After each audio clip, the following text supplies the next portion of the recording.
Hari ini saya akan menunjukkan cara 7 langkah membasuh tangan dengan yang betul. Jom. Mula-mula, pastikan bilas tangan dengan air. Ambil sabun. Okey, langkah yang pertama, gosok tapak tangan sebanyak 10 kali. Okey, yang kedua, gosok di atas tangan kanan. Tangan kanan di atas tangan kiri. Okey, gosok. Tukar tangan. Gosok. Okey, langkah yang ketiga, di antara celah-celah jari, gosok sebanyak 10 kali. Dan tukar kepada tangan seterusnya. Okey. Seterusnya, langkah yang keempat, gosok di permukaan tangan sambil genggam. Okay, so, gosok. Gosok. Okey, tukar. Gosok. Okey, langkah yang kelima, gosok secara huruf L di jari ibu. Okey, tukar tangan. Okey, tukar. Okey, langkah yang keenam, cuci kuku kita dengan cara yang betul di tapak tangan. Okey, cuci. Cuci. And then langkah yang ketujuh, cuci di pergelangan tangan. Dan boleh bilas dengan air yang bersih.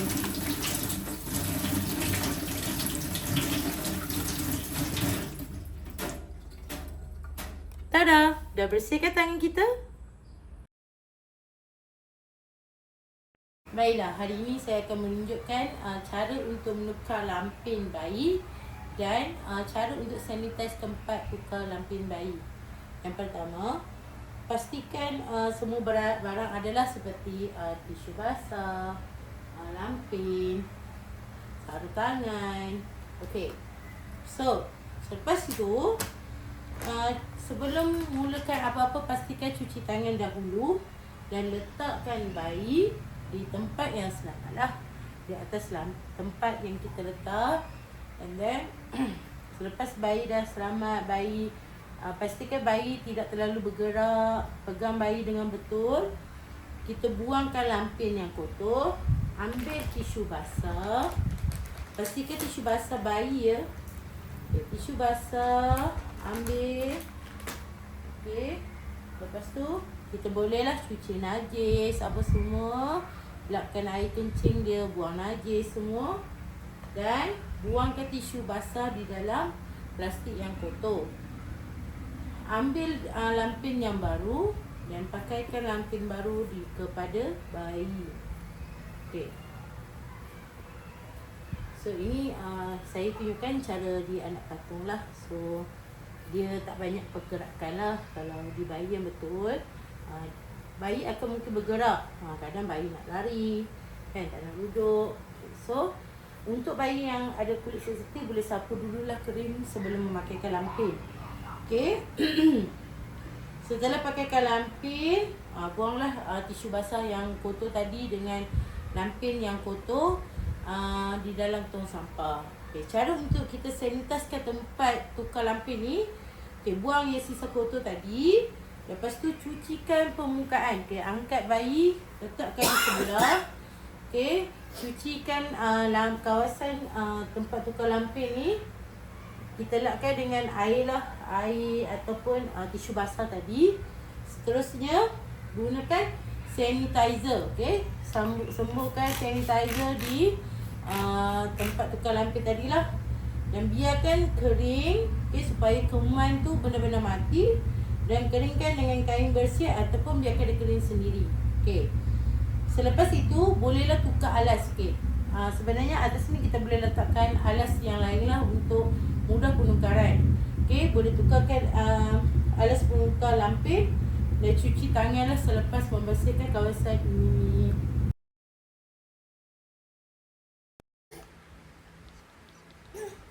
Okey, mula-mula pastikan anak dalam keadaan yang tenang dan selamat. Lepas tu, tundukkan sedikit badan anak dan tepukkan di belakang dada dia. Okey, sekiranya anak dah okey, so tandanya anak tu dah okey lah. Sekiranya anak tu masih batuk, selepas kita tepuk, letakkan 3 jari dari pusat Lepas tu, genggamkan tangan dan tekan sedikit untuk bagikan keselesaan pada anak ini. Okey, Muhammad okey? Okey. Macam mana tangan okey? Okey.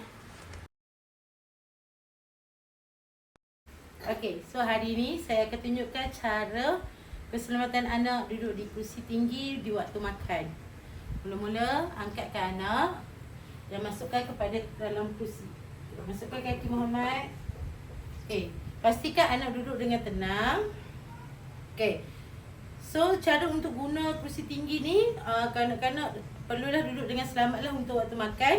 Selepas tu, pertama pastikan kerusi tinggi ni berada di permukaan yang rata. Okey, di tempat yang kasar ke, tak bolehlah dia kena rata, takut jatuh. Kemudian saya akan letakkan kanak-kanak di dalam kerusi dengan berhati-hati supaya anak ni lebih selamat dan tidak akan jatuh.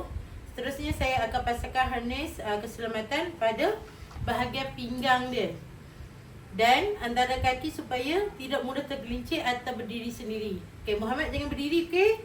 Boleh? Okey. Selepas itu, saya akan membuat pitch test di mana saya akan mencubitkan harness tu dan sekiranya harness tu boleh dicabut, maksudnya tali tu masih longgar lah. Sekiranya cubit dan tidak boleh dicubit, itu bermakna harness itu dah tepat lah untuk berada di tempat yang selamat. So, harness ini dipasang dengan ketat untuk memastikan keselamatan kanak-kanak semasa makan dan mengelakkan mereka daripada risiko jatuh daripada kerusi yang tinggi. Okey, Muhammad selamat tau? Okey. Macam mana kat tengah tunjuk, okey?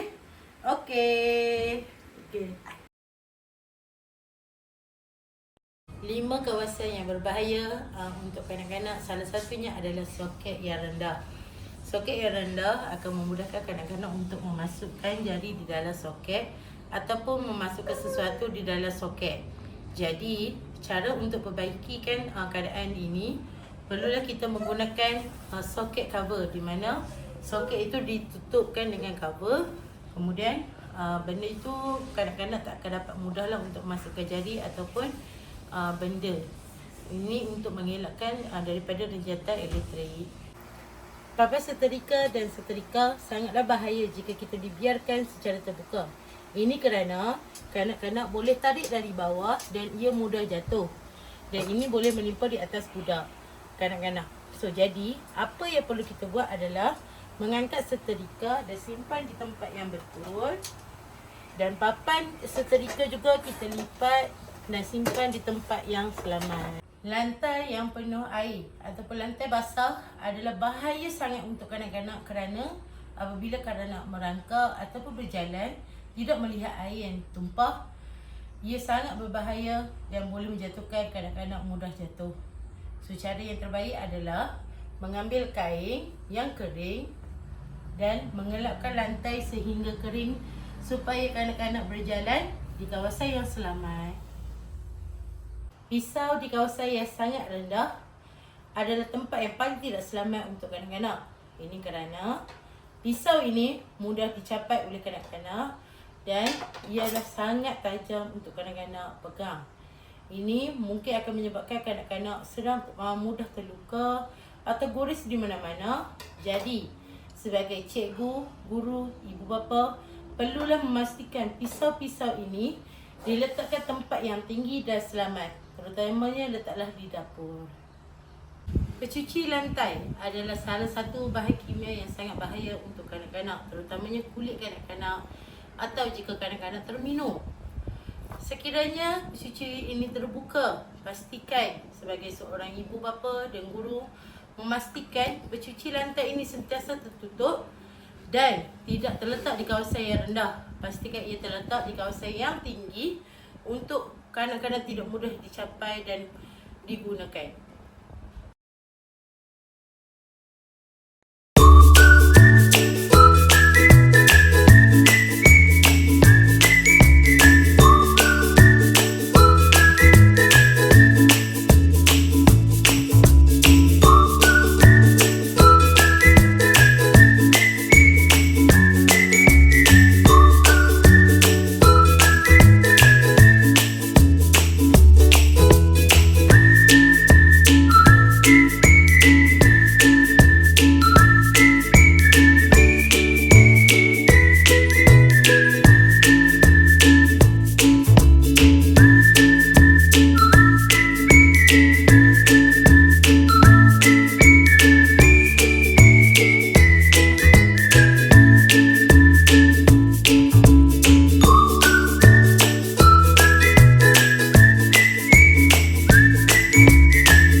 Okay, hai semua. Sekarang saya akan menunjukkan posisi tidur yang selamat untuk bayi. Okay, pertama, bayi perlulah diletakkan secara terlentang. Okay, seperti ini. Okay, pastikan bayi terlentang atau back to sleep di atas tilam yang rata dan selamat. Posisi ini dapat membantu bayi bernafas dengan lebih baik semasa tidur. Saya juga memastikan tiada bantal, patung permainan atau selimut yang tebal. Okey, pastikan selimut yang nipis boleh dipakai untuk anak tidur. Okey, sekejap ni. Okey, ini kenapa selimut tebal tidak sesuai untuk bayi waktu tidur, kerana barang-barang ini boleh menutup muka bayi dan meningkatkan risiko sesak nafas. Okey, tilam yang digunakan mestilah padat dan sesuai dengan saiz katil bayi lah, supaya tidak terlalu tenggelam atau terperangkap di bahagian tepi. Selain itu, bayi juga tidak digalakkan tidur secara meniarap, kerana posisi ini boleh meningkatkan risiko sudden infant death syndrome ataupun SIDS.